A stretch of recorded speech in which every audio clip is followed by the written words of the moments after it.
Hello everyone আকৌ এটা নতুন ভিডিও লৈ তোমালোকক সকলোকে পুনৰবাৰ অসম কুইক চেনেললৈ স্বাগতম জনাইছো। অসম চৰকাৰে আৰম্ভ কৰা নিযুতমনা আঁচনি এখন বিশেষ আঁচনি যাৰ অধীনত প্ৰতি মাহে ছাত্ৰীসকলে ধন লাভ কৰে যাতে তেওঁলোকৰ শিক্ষাৰ ক্ষেত্ৰত আত্মনিৰ্ভৰশীল হ'ব পাৰে আৰু এই আঁচনিৰ জৰিয়তে যোনসকলে এইচএছৰ প্ৰথম বৰ্ষত তেওঁলোকে ছাত্ৰীগৰাকীয়ে নামভৰ্তি কৰে তেওঁলোকক 1000 কোটি টকা দিয়া হয় লগতে যোনসকলে ইউজি স্নাতকোত্তৰ যোনসকলে এডমিশন কৰে তেওঁলোকক 1250 টকা দিয়া হয় লগতে যোনসকলে বিএডত এডমিশন কৰে হেসকল ছাত্ৰীসকলক কি কৰা হয় প্ৰতি মাহে 2500 টকাকৈ প্ৰদান কৰা হৈছে। যোৱা বছৰ কিন্তু সেলফ ফাইনান্সত পৰা যোনসকল ছাত্ৰী আছিল তেওঁলোকক এই টকাটো প্ৰদান কৰা হোৱা নাছিল অৰ্থাৎ নিযুতমনা আঁচনি দিয়া হোৱা নাছিল কিন্তু এইটো বছৰত অসম চৰকাৰৰ ফালৰ পৰা এটা সিদ্ধান্ত গ্ৰহণ কৰিছে যে সেলফ ফাইনান্সত যোনসকল ছাত্ৰীয়ে তোমালোকে এডমিশন কৰিবা তোমালোকক কি কৰিবা নিযুতমনা লাভ কৰিবা লগতে এইটো বৰ্ষত যেহেতু স্কুডিউল এটা বহুত ডাঙৰ এটা কন্ট্ৰভাৰ্সি চলি আছে যে 80% হলেহে তেওঁলোকক স্কুডি দিব কিন্তু যোনসকলে 80% পোৱা নাই তোমালোকক কি কৰা হ'ব নিযুতমনা আঁচনিৰ কাৰণে যোগ্য বুলি ধৰা হ'ব। সো ইতিমধ্যে যেহেতু তোমালোকে এডমিশন কৰি আছা বা বহুত ছাত্ৰ-ছাত্ৰীয়ে ফাৰ্স্ট ইয়াৰত এডমিশন কৰিছে তোমালোকে কেনেকে নিযুতমনাৰ ফৰ্মটো কালেক্ট কৰিবা লগতে কেনেকে তোমালোকে ফৰ্ম ফিল আপ কৰিবা কি কি ডকুমেন্টছ লাগিব আজিৰ এই ভিডিঅ'ত তোমালোকক সকলোকে জনাই থাকিম। যদি তুমি এইটো চেনেলত প্ৰথমবাৰ আহিছা চেনেলটো সাবস্ক্ৰাইব কৰিবা বেল আইকন টিপি অল কৰিবা যাতে এনেকুৱা ইনফৰমেটিভ ভিডিঅ' তোমালোকে অতি সোনকালে পাই যোৱা। সো এতিয়া বলক ভিডিঅ'টো আৰম্ভ কৰো। সো স্ক্ৰিনত দিয়া তোমালোকে যোনটো ফৰ্ম চাব পাৰিছা এইটো হল তোমালোকৰ এছএছ ফাৰ্স্ট ইয়াৰৰ ফৰ্ম হয় আৰু যোনসকল ছাত্ৰ-ছাত্ৰী তোমালোকে মেট্ৰিক পাছ কৰি এতিয়া এছএছ ফাৰ্স্ট ইয়াৰ তোমালোকে এডমিশন কৰিছা সো তোমালোকে এইটো ফৰ্ম তোমালোকে ফিল আপ কৰিব লাগিব। সো মই আগতে গুটেখিনি ফৰ্ম মই দেখুৱাই দিছো এইখন আৰু এইখন হল তোমালোকৰ ইউজি ফাৰ্স্ট ইয়াৰ যোনসকলে বিএ বিএসসি বিকমৰ কাৰণে তোমালোকে এডমিশন কৰিব গৈ আছা এইটো তোমালোকে ইয়াতে ধুনিয়াকে চাব পাইছে যে ইউজি ফাৰ্স্ট ইয়াৰ ফৰ্ম ফিল আপ এইটো তোমালোকে ফিল আপ কৰিব লাগিব লগতে যোনসকলে এমএ কৰি আছে মানে এমএ কৰিব তেওঁলোকৰ কাৰণে এইটো ফৰ্ম ফিল আপ কৰিব লাগিব। এটা ধুনিয়াকে আছে যে for PG first year MA MSc MCom আৰু যোনসকলে বিএড কৰিব সো বিএডৰ কাৰণে তোমালোকে কি কৰিব লাগিব এইটো ফৰ্ম তোমালোকে ফিল আপ কৰিব লাগিব। সো মই এটা ফৰ্ম আপোনালোকক বা তোমালোকক মই এটা ফৰ্ম ফিল আপ কৰি দেখুৱাম আৰু বাকি সেম একেবাৰে সেম হয়। সো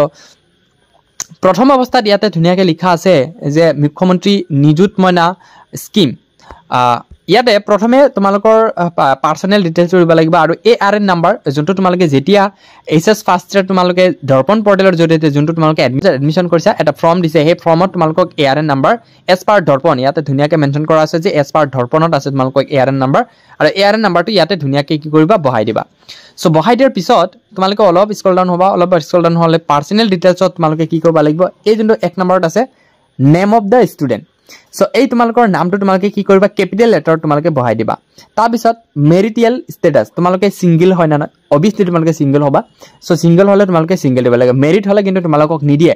যদি তোমালোকে এছএছ ফাৰ্স্ট ইয়াৰ যায় কিনে তোমালোকে মেৰিট হৈছে তেনেহলে কিন্তু তোমালোকক নিযুতমনা নিদিয়ে। সো এইটো কেয়াৰফুলি হ'বা ইয়াতে সিঙ্গেল বুলি ইয়াতে টিক মাৰ্ক দিবা তাৰ পিছত ডেট অফ বাৰ্থ দিবা তোমাৰ নিজৰ ডেট অফ বাৰ্থটো DDMMYY ফৰমেটত তোমালোকে দিব লাগিব। সো দিয়াৰ পিছত name of the father or mother so তোমালোকে কি কৰিবা 4 নম্বৰ তোমালোকৰ দেউতাৰ নাম বা তোমালোকৰ মাকৰ নাম আৰু তোমালোকৰ কোনটো গাৰ্ডিয়ান হয় দেন তাৰ পিছত 5 নম্বৰটো কোৱা হৈছে তোমালোকৰ ৰিলিজিয়নটো তোমালোকৰ কি হয় এটো দিবা তাৰ পিছত মোবাইল নাম্বাৰটো নিজৰটো দিবলৈ চেষ্টা কৰিবা আৰু এড্ৰেছটো তোমালোকক টাউন হয় নে ভিলেজ হয় এখিনি দিলা তাৰ পিছত ইয়াতে ধুনিয়াকে পিন নম্বৰ দিলা তাৰ পিছত ব্লক অফ পুলিশ ষ্টেচনটো দিবা ডিস্ট্ৰিক্টটো দিবা। এই ফৰ্ম যেটো তোমালোকে চাব পাইছে একেবাৰে নৰমাল ফৰ্ম হয় কোনো ধৰণৰ টান ফৰ্ম একোৱে নহয়। সো তোমালোকক ডেসক্ৰিপশনত এই ফৰ্মখন দি থম সো তোমালোকে তাৰ পৰা তোমালোকে চাই লবা কিন্তু এই বহুত এতিয়া প্ৰশ্ন উঠিব পাৰে যে এই ফৰ্মখন ডাউনলোড কৰি কিনে জেৰক্স কৰিলে হ'ব নেকি তেনেকুৱা নহয় কলেজৰ ফালৰ পৰা তোমালোকে কি কৰিব লাগিব কালেক্ট কৰিব লাগিব। যদি তোমাৰ কলেজৰ ফালৰ পৰা কয় যে তোমালোকে কি কয় জেৰক্স কৰি ল'ব পাৰিবা সো দেন তোমালোকে মোৰ ডেসক্ৰিপশনত বা টেলিগ্ৰাম গ্ৰুপৰ পৰা তোমালোকে এই ফৰ্মটো কালেক্ট কৰি কালাৰিং জেৰক্স কৰি কিনে তোমালোকে ফিল আপ কৰিবা আৰু ইয়াতে ধুনিয়াকে কোৱাইছে যে আধাৰ নাম্বাৰ যদি এভেইলেবল যদি তোমালোকৰ আধাৰ নাম্বাৰ আছে যেহেতু তোমালোকে এতিয়া এছএছ ফাৰ্স্ট ইয়াৰত আছে সো সকলোৰে হাতত এতিয়া আধাৰ কাৰ্ড থকাটো বাধ্যতামূলক বা আধাৰ কাৰ্ড হয়তো বাৰু আছে সো তোমালোকৰ আধাৰ কাৰ্ডটো ইয়াতে দিবা। বাকি তোমালোকক নেম অফ দা লাখ তোমালোকক কি হয় যোনটো বিধানসভা সমষ্টি হয় এই বিধানসভা যোনটো ডিস্ট্ৰিক্টৰ এতিয়া বিধানসভা তুমি যোনটো বিধানসভাত অন্তৰ্ভুক্ত হোৱা সেই বিধানসভাৰ নামটো তোমালোকে 9 নম্বৰ ধুনিয়াকে লিখি দিবা। এতিয়া আহিল আমাৰ এডুকেশনাল ডিটেইলছ এই এডুকেশনাল ডিটেইলছত এক নম্বৰত কৈছে name of da institute from which pass তোমালোকে কোনটো কলেজৰ তোমালোকে বা স্কুলৰ পৰা তোমালোকে পাস কৰিছে সেইটো স্কুলৰ নাম ইয়াতে দিব লাগিব। লাষ্ট এক্সামিনেশন পাস যেহেতু তোমালোকে HSLC পাস কৰিছা ইয়াতে HSLC দিবা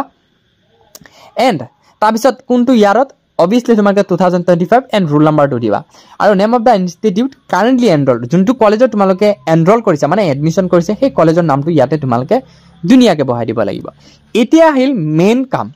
যেহেতু তোমালোকে প্ৰতি মাহে 1000 কৈ টকা তোমালোকে বেংক একাউণ্টত লাভ কৰিবা আৰু এই বেংক একাউণ্টত ডিবিটি মাধ্যমৰ জৰিয়তে তোমালোকে লাভ কৰিবা ডাইৰেক্ট বেনিফিচিয়াৰী ট্ৰান্সফাৰ বুলি কোৱা হয় আৰু এই ডিবিটি মাধ্যমত তোমালোকে যোনটো একাউণ্ট আধাৰ কাৰ্ডৰ লগত লিংক হৈ আছে সেই একাউণ্ট নাম্বাৰটো তোমালোকে ইয়াতে দিবা সো ভুল ক্ৰমত তোমালোকৰ যোনটো আধাৰ কাৰ্ডৰ লগত লিংক নাই আনলিংক যোনটো একাউণ্ট আছে সেই লিংকটো লিংক থকা একাউণ্টটো ইয়াতে ভুল ক্ৰমত তোমালোকে এণ্টাৰ নকৰিবা যোনটো আধাৰ কাৰ্ডৰ লগত বেংক একাউণ্টৰ লগত লিংক হৈ আছে সেই একাউণ্টটো ইয়াতে এণ্টাৰ কৰিবা আইএফচিটো দিবা তাৰপিছত বেংক হোল্ডাৰ নিশ্চয় তোমালোকৰ নাম দিব লাগিব এণ্ড বেংক নেম তোমালোকে কোনটো বেংকত একাউণ্ট আছে সেই বেংকটো দিবা ব্ৰাঞ্চ কোনটো ক'ত আছে ব্ৰাঞ্চ দিবা এণ্ড এতিয়া আহিলে ফাইনেল কনফাৰ্মেশ্যন ফাইনেলত তোমালোকক কি কৰিব লাগিব ইয়াতে আছে signature head of the institute signature of parents and Guardian signature of student তোমালোকৰ হেড অফ ইনষ্টিটিউট মানে তুমি যোনটো কলেজত এডমিশ্যন কৰিছে সেই কলেজৰ যোনটো প্ৰিন্সিপাল হয় ইয়াতে সিগনেচাৰ দিব আৰু তোমালোকক স্কুলৰ তোমালোকৰ ঘৰৰ গাৰ্ডিয়ানৰ সিগনেচাৰ দিব লাগিব এতিয়া নিজৰ মাকৰ দিব পাৰা নিজৰ দেউতাৰ দিব পাৰা এণ্ড তোমালোকৰ নিজৰ সিগনেচাৰটো ইয়াতে দিব লাগিব সেম তেনেকৈ যোনসকলে ইউজিৰ কাৰণে তোমালোকে ফৰ্ম ফিল আপ কৰিবা ইউজিৰ কাৰণে তোমালোকক জাষ্ট এআৰএন নাম্বাৰটো নাই ইয়াতে চাব পাৰিছা এআৰএন নাম্বাৰটো নাই সো তোমালোকক সেম প্ৰচেছ কোনো ধৰণৰ হেৰি নাই জাষ্ট তোমালোকক ইয়াতে ধুনীয়াকৈ কোৱা আছে যে সমৰ্থ পৰ্টেলত যোনটো তোমালোকক হেৰি আছে ৰেজিষ্ট্ৰেশ্যন নাম্বাৰ আছে সেই সমৰ্থ পৰ্টেলত ৰেজিষ্ট্ৰেশ্যন নাম্বাৰটো তোমালোকে 5 নম্বৰ ধুনীয়াকৈ বহাই দিব লাগিব এইখিনি গ'ল বাকি তোমালোকক সিগনেচাৰ একে হয় তোমালোকক signature of the head of the institute সেমে ৰাখিছে আইডি প্ৰুফ ডকুমেণ্টছ লাগিব বেংক পাছবুকৰ আপোনালোকৰ একাউণ্ট লাগিব এণ্ড কলেজৰ আপোনালোকক লাগিব আধাৰ কাৰ্ড থকাটো মেণ্ডেটৰী আৰু যোনসকলে MA MHC কৰিব বা BEd কৰিব তেওঁলোকৰ মেৰিট যদি হয় আৰু কোনোবা ষ্টুডেণ্টৰ যদি এতিয়ালৈকে মেৰিট হোৱা নাই তেনেহ'লেতো হৈ গ'ল আপোনালোকৰ যদি মেৰিট হৈছে তেনেহ'লে আপোনালোকক এই যোনটো মেৰিট চাৰ্টিফিকেট হয় মেৰিট চাৰ্টিফিকেটটো আপোনালোকক দিব লাগিব সো এইখিনি ডকুমেণ্টছ দিলে আপোনালোকক কি হ'ব আপোনালোকৰ এই নিযুত মইনা আঁচনিৰ কাৰণে যোগ্য বুলি হিতাধিকাৰী বুলি ধৰা হ'ব আপোনালোকক ফাইনেল এখন লিষ্ট আহিব লিষ্টটো আহিলে আপোনালোকৰ নামটো কি হ'ব অন্তৰ্ভুক্ত হ'ব আৰু প্ৰতি মাহে যদি আপুনি HS ফাৰ্ষ্ট ইয়াৰ কাৰণে আবেদন কৰিছে দেন 1000 টকা পাব আৰু যদি তোমালোকে ইউজিৰ কাৰণে এডমিশ্যন কৰিছা আবেদন কৰিছা তেনেহ'লে তোমালোকে 1250 টকা পাবা আৰু যদি আপোনালোকে যদি পিজিৰ কাৰণে যদি এডমিশ্যন কৰিছে তেনেহ'লে 2500 টকাকৈ প্ৰতি মাহে লাভ কৰিব আৰু এইটো বস্তু বিএডৰ কাৰণে সেম থাকিব লগতে আকৌ কৈছো যোনসকলে সেলফ ফাইনেন্সত পঢ়ি আছে তেওঁলোকে কিন্তু